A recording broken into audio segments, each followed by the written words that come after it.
What's your uncle in federal prison for? My uncle in federal prison for selling drugs also. But this particular investigation that he had got put up under, it wasn't cause of that. You know, it was something else. But he ended up getting his house ended up getting raided. They found like $97,000 laying around, and they wanted him to answer for that. You know, and him being him trying to fight for his money back state-wise, he had a couple rent houses and stuff like that, but it still didn't add up to you having damn near $100,000 laying around in your house, man. You know, and he tried to fight for his money back, going back and forth to court. Well, he ended up getting 2 years state time for it, probation. Well, right after he went on and took that, the feds got involved. They picked up the charge, and they gave him 7 years for money laundering or whatever, what have you. So that's basically what it is with him. What's your proudest accomplishment? My proudest accomplishment is being where I'm at right now, escaping the highlight, bro. That's one of my proudest accomplishments, man. You know what I'm saying? Because this what I'm doing now will make me better down the line with doing anything else that I put my mind to. You know, this was one of the vital ones, you know. Because if I didn't, then those 3 times that I was behind the gun, you know what I'm saying, could have been my life. If I would have stayed and one more time would have happened, could be my life, or should I say. Or say, for instance, I stay and get to the top, making a whole lot of much more money, and end up going to federal prison for 50 years. No. So my biggest accomplishment was overcoming the streets. Was there a specific moment where you made that decision? The specific moment when I made that decision is when my uncle went to jail. Because I realized he was super careful. And he didn't even know he had an investigation open over him. So that's letting you know you can't beat the law. You know, you can't beat them. You know, they got some people get away. Yeah, you might get away for a couple of years. They got people get away for a long time. But eventually, you're going to get caught. You're going to get caught. You know, and that's when I decide, for me, you know, with Unc going to jail, with all these times I didn't escape death, you know, all this, I mean, it just all hit me all at one time. Then, you know, I got kids. You know, I sit back and think, man, if something happened to me, what's going to happen to them? If I can't keep them from what I was going through, you know? So that's when it came to me that I needed to make that decision to overcome that situation, and grace to God, you know, glory to him too, to help me overcome it. You know? Because being addicted to the money, like I said, it's worse than being addicted to the product. It's a full rush. It's a real rush. Well, since you talked about your kids, I think it's a good segue to get into talking about your family. So, how old were you when you had your first child? I had my first child, I was 16 years old. I was 17, and my girl, she was 18 when I had my first child. And were you married at the time? No. Well, tell us about that transition to having children. Okay, well, Was it planned? No, it wasn't planned. It wasn't planned at all. I mean, I was a hot ass. I was running around, you know, being like a normal average person would be, that's young and that's having a little money going on for itself. And, you know, I was girl hopping, what have you. And, you know, this specific one, you know, I I had a thing for her. You know, we went to school together. Matter of fact, the short time that I was at school, that I met her. You know, I met her.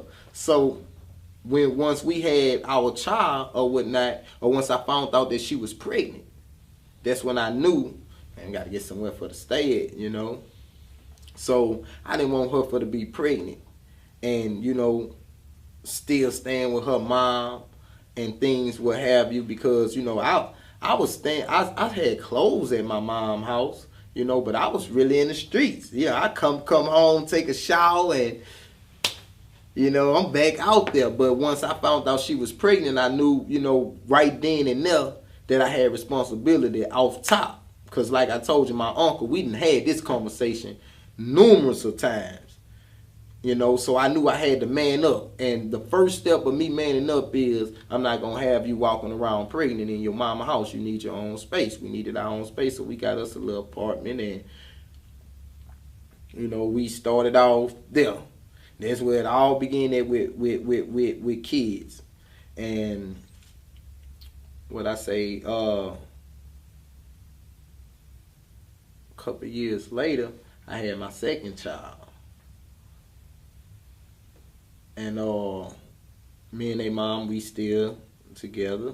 We went to the same school. She down the line, y'all get a chance to meet her too. She graduated from school.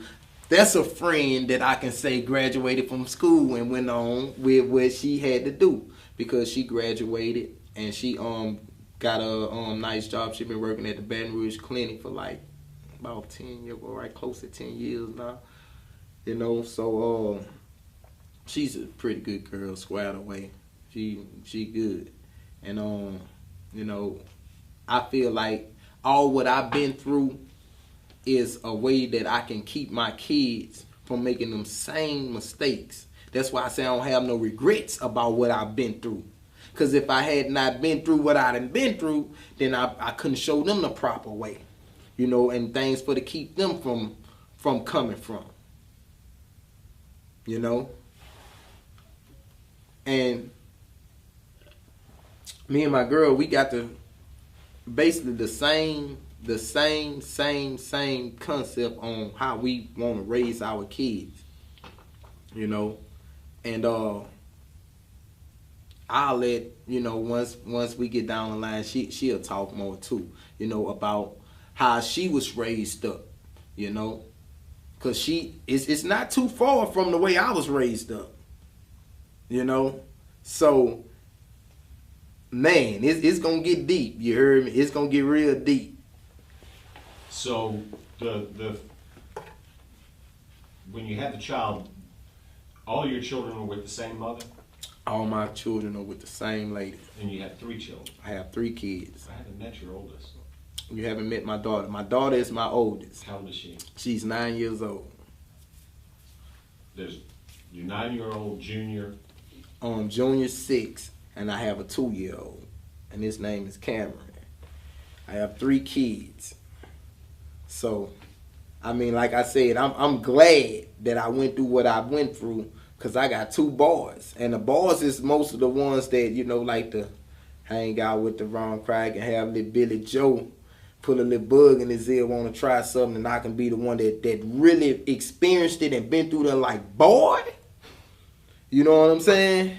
And I can really get to him, you know, cause I think it's a difference of experiencing and just knowing it's not the right thing. You know, you might just know it's not the right thing. You tell your son, it's not the right thing to do because you know it's not the right thing. But when you done it and lived it, and you, boy, I know this not the right thing. I'm confident that this not the right thing. This is not something that my mom and my dad just told me not to do. I actually lived this and experienced this here to show you that this is not what to do.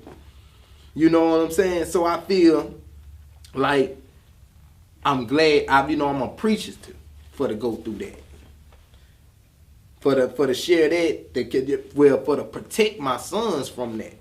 You know, from that type of life. Now, I don't hide the streets from them. You know what I'm saying? Of course, you know, when we take our little rides, I be like, you know, show them little spaces and this and that, you know. Daddy used to be right there. You don't want to do that. This and that, that. This is what they call the neighborhood. because I was fortunate enough, you know, throughout all this craziness, was always able to stay away from the hood. Once I started living up on my own, I was able to get my family out the environment. I didn't have to raise them in the hood. And that's another thing my uncle always told me. You always live away from the hood. Always. Never stay where you hustle at. They got some folks, they got 2-3 children in the house, and they stay right down the street from where they hustle. They gonna stand on the corner right down the street from their house. Not smart. What is it you hope for your children? What are your hopes and dreams and aspirations? Man, my hopes and my dreams for my kids is real big. My sons, I hope and pray, and I'm with them through it out. You know, I want them to be athletes. You know, I also have talks with them about, you can get hurt playing ball, son. What else you want to do? You know, you got to have you something else you want to do. I talked to Junior about Paul Casal, who played for the Lakers. I said, he a doctor too. He played basketball, but he a doctor. You know what I'm saying? So you got to find something else you want to do besides ball. You know? And I know, like, how the world is today, how you can get sidetracked by anything, especially the material things. This is a materialistic world, you know. So I try to keep them up on a path and hope, you know what I'm saying, that I ain't gonna hope, I'm gonna do it by the grace of God. I'm gonna do it and raise them up the right way and keep them from that. But I hope that Junior B's an athlete. You know, I want the same for Cameron. My daughter, she more into nursing, you know, stuff like that there. She want to follow in the field that she see her mom wearing the scrub every day. And, you know, she can tell me about different parts, you know, of what this bone do and this bone. I'm like, yeah, you on the right track, baby girl. Find out what the hand do and come back and tell daddy, you know. So hopefully, you know, they don't never have to experience nothing that I experienced as a child, you know, even growing up in their teenage years. What about their educational opportunities? For as education opportunity, I feel like, you know, in certain schools, like right now, we looking for looking into getting them into a charter school. The education opportunities, I mean, it goes both ways now. You know, you got the teacher and you got the parent. It can't be just the teacher. Because if it be just the teacher, then you got another one of me. You know what I'm saying? You got to have the teacher and a parent. Because if you got the teacher and a parent, when the child go to school, it's the teacher's job to do her job. When the child make it to you, make it back home, you got to make sure that you keeping it refreshed to them, as in, you always tell me, you know what I'm saying? Keep it fresh up on their brain. Make sure that they know what they need to know. Make sure they doing what they need to do. And if you ain't doing that, then you setting yourself up for failure. So when it comes to education, I think the finger shouldn't just be pointed at the teacher. I think, you know what I'm saying, as you point the finger, you got it pointing right back at you. You got something pointed at you. So if the parents do their job as parents, then it wouldn't be nothing to complain about. Because I'm pretty confident that them teachers not just going there and opening up them a Coke, eating them some popcorn, and just throwing the books on the table and say, y'all go to work, and cross their legs like that. They up there doing their job. You know what I'm saying? Now, if you have a child that's not paying attention in class, I feel like the parent would be on top of the child not paying attention if you be on top of the child work. You get your homework and you mean to tell me you don't know how to do this? But if you was paying attention, I'm pretty sure she showed you how to do it. You come home and you don't even know how to do this. You know why you don't know how to do it? You weren't paying attention. So it's a two-way street. The parents got to be more effective and efficient just as much as the teacher is. I feel like when they talk about equal opportunity with education, I feel like if more parents get involved with it just as much as the teachers is, it won't even be that type of argument. My opinion. Do you think the reason why you didn't do to your parents, or was it because of school in general or teachers in general? No, I mean it was strictly up to me because I choose to say screw school. I was making money. You say you go to school for to do what? Get you a good job and what? Make you some money. That's what you want to get you. You want to go to school to get you learn this here to get you and make money. But I'm already making money, so why do I need to go to school? You feel me? And that's how I got messed up. The streets washed me. You know, I ain't know nothing about credit or none of that until I started going legit. You know, so for there's that, I would say that it wasn't the school fault. It wasn't nobody's fault but my fault that I didn't finish school. It wasn't my parents' fault either.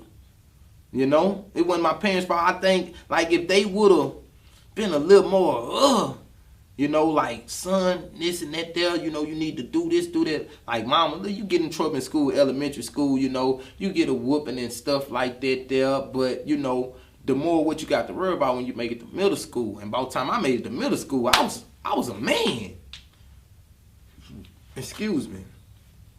I was a man in middle school, so I wouldn't point the finger back at nobody but myself, because I made it up to high school through all the messed up stuff and just made it up to high school. All I had to do is finish it. But I was so brainwashed, like I said, about the material things, about the street life. I didn't even really, I didn't have that strive for school like I should. I didn't get expelled for being a trouble student from around there. I didn't get expelled for having bad grades. I didn't get expelled for fighting and all this and that there. You know what I'm saying? I got recommended for expulsion for having too many tardies, not accepting TOR. Do you feel like that education is really valued in some of the neighborhoods where the parents and the children, they value and see how important education is? Or do you think it's not important to a lot of people? Well, I say it's half and half, because some people do care. I ain't gonna say everybody in the neighborhood, in the ghetto, don't care about their child well-being of being educated or whatever. And they just got some, it don't matter. It really don't matter. And then they probably feel like that because some got bad. All right, it's two kind of it don't matter. So I'm going to give you the first example of it don't matter. They got the ones that say, I did all what I can do with you, and I just wash my hands. Them right there. The ones who then got a troubled child, for instance, that's, constantly being in trouble at school, and the mama doing all what she can do, and she trying this and that, and this, and it's not working. So she just throw her hands up. I'm tired of that there. Then you got the other house.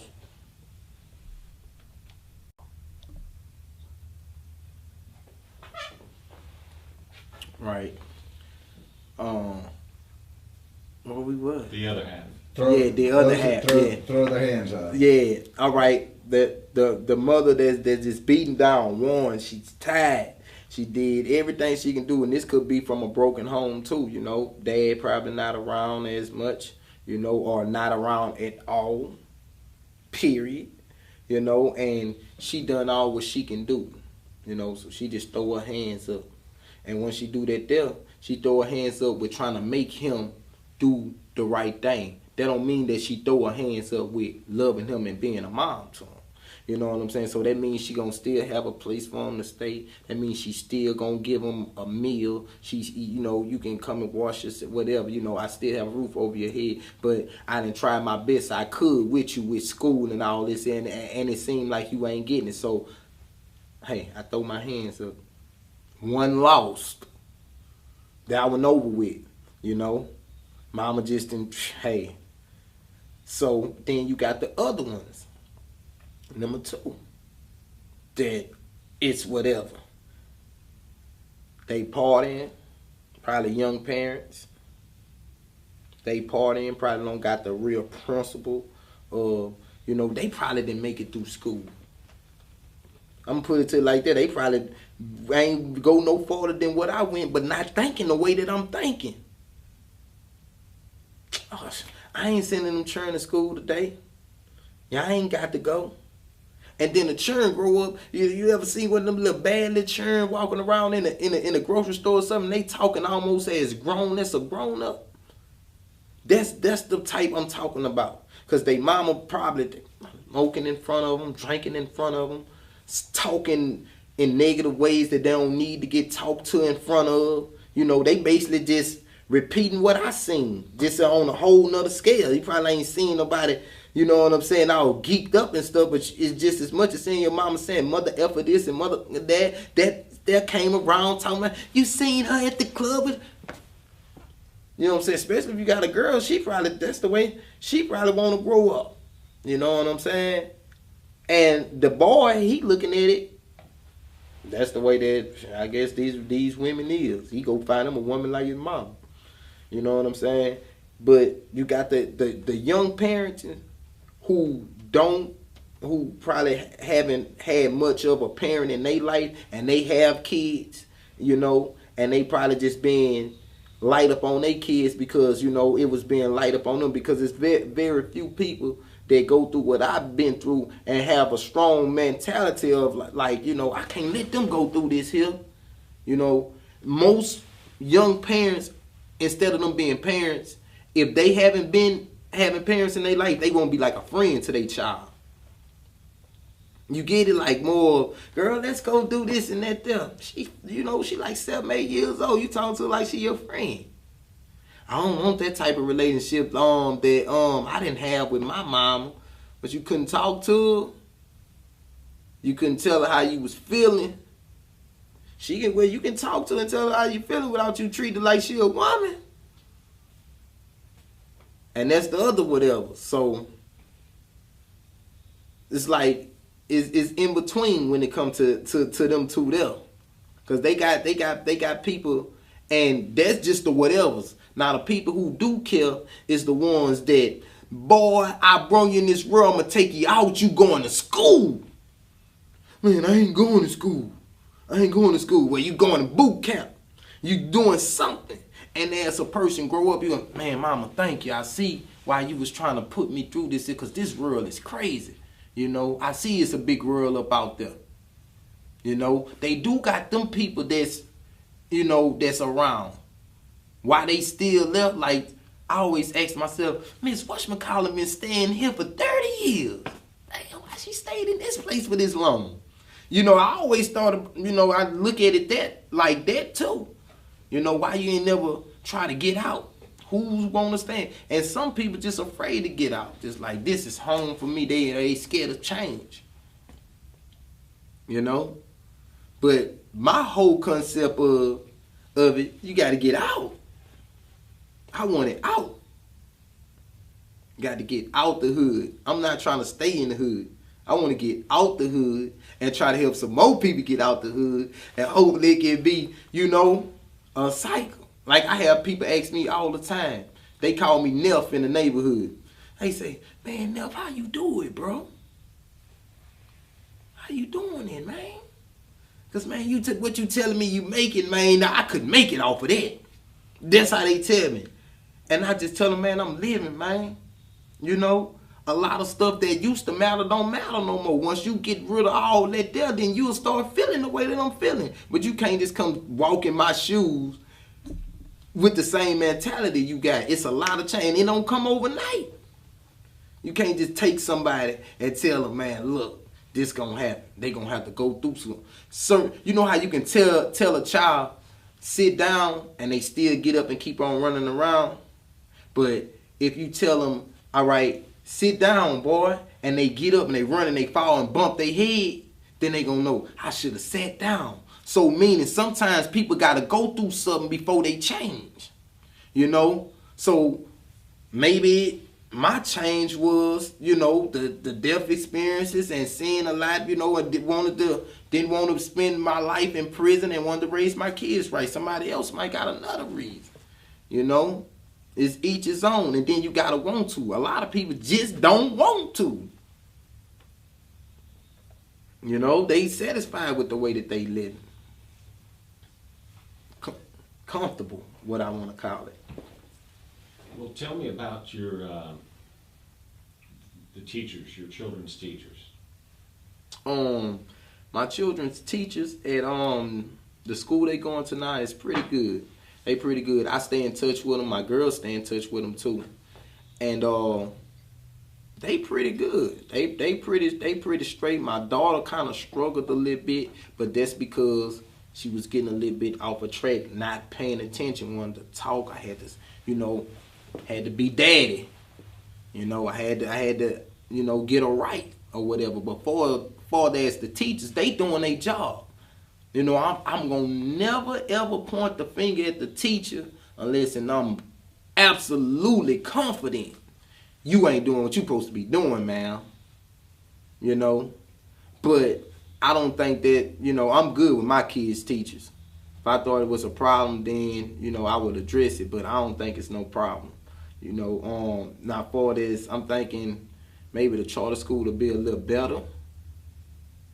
Change up the environment a little bit for them. I believe in change. You don't got to stay there. A lot of people like, you take them children from, they gonna leave all their friends behind. They ain't gonna know nobody. Well, hey, you ain't really going to school to make friends. Make friends with your books. That's the only friend you gonna leave with. Basically, That's how I feel about it. Last topic is taking care of your children and your own health growing up. Were you able to, when you got sick, what would happen when you got sick? Did you have a doctor, a family doctor? When I got sick, if I got sick,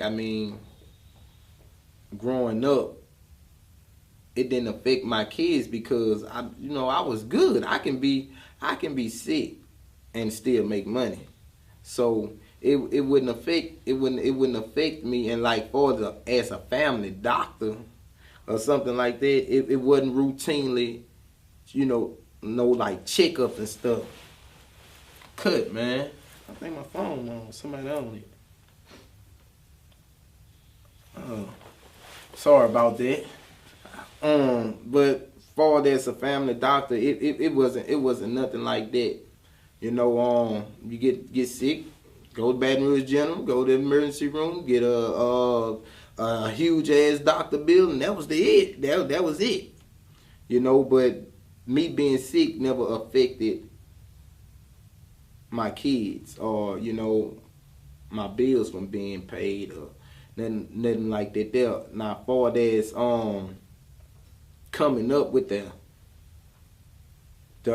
health care and all these things exists today, I really don't know too much about it. But do I think that everybody should have a fair rate with insurance and not get treated properly? Because if you go to the hospital, I'm not. This is something that I recently experienced at the hospital. To be specific, Baton Rouge General, right here off of Blue Bonnet. I went to them. I had I kept on getting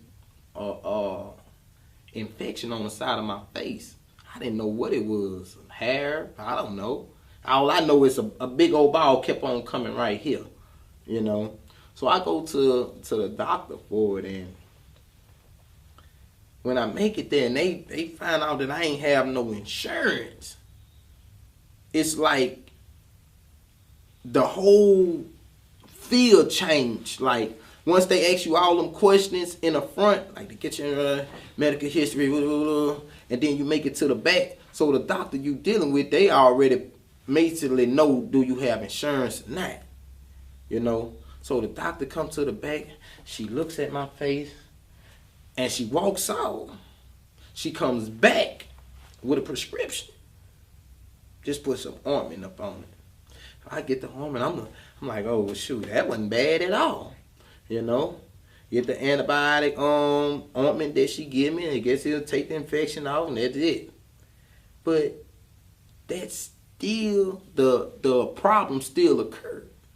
So when they send me this $600 and something bill just from me doing that, going in and she look and come back with a prescription, just from that, which I'm feeling like if I would have had insurance, maybe she would have drained the infection out, because it was whoa, you can see that, you know, if I can squeeze it and infection come out, you a doctor, you can see that I got infection in the side of my face because it's swole. You know, if I was to squeeze it, I can drain it myself. But she could have lanced it, drained it, anything, you know, what have you. I didn't care. You know, I thought just the ointment was going to do what it supposed to done. I put the ointment on there. It don't do nothing but make the thing on not soggy. That's all it did. And the problem continued to happen. So I went to another doctor. Matter of fact, just the opposite Baton Rouge General. I went to the one on Florida instead of the one on Blue Bunny. Guy came, he looked at it. Real nice guy, was a white man. That's how I know it's not racist. It's, you know, everybody not like that. I'm talking about he said, I'm going to take an x-ray. He went and took an x-ray. It's like, man, I don't know what this can be. Like, he said, what I want you to do is I want you to go to the dentist. So I want you to go to the dentist. He gave me a list of dentists because he knew I didn't have insurance that was affordable. I choose one, and I went in and got it done. It was a teeth. Now, if the first doctor would have done that properly, I wouldn't even have to go through that and let it carry it on. So now I got 2 doctor bills, no insurance. You know, still got to live regular life too, but got this huge doctor bill over my head. And the only thing I did was went in the emergency room and got prescribed something that I didn't even need. She could have took an x-ray too. You know, but I'm not, like I said, I'm not sure how the healthcare thing worked, you know. From my own concept of it, my own understanding, I'm thinking that it's affordable insurance that everyone can have for if, you know, you do get sick. You know, you can have, you know, you can be insured, because half of the people, it's not insured. You know what I'm saying? You go to the doctor, If you're insured, you get the proper treatment. If you don't, you get a bandage on your leg and keep on going. You know? But that's all I got up on the healthcare issue. I don't got much on that one. Did you go to the doctor when you were a kid? Yes, I did. I had I wasn't on Medicaid though. I wasn't on Medicaid. When I went to the doctor, I went right to the Earl K. Long. And that was it. I mean, I very seldom got sick. I can really recall one time I was really sick and I had pneumonia. I was a child. That was the only time I really recall me being sick. Well, I can just, you know, not just going for regular checkups and stuff like that there as a child coming up. It wasn't none of that. You know, it's none of that there.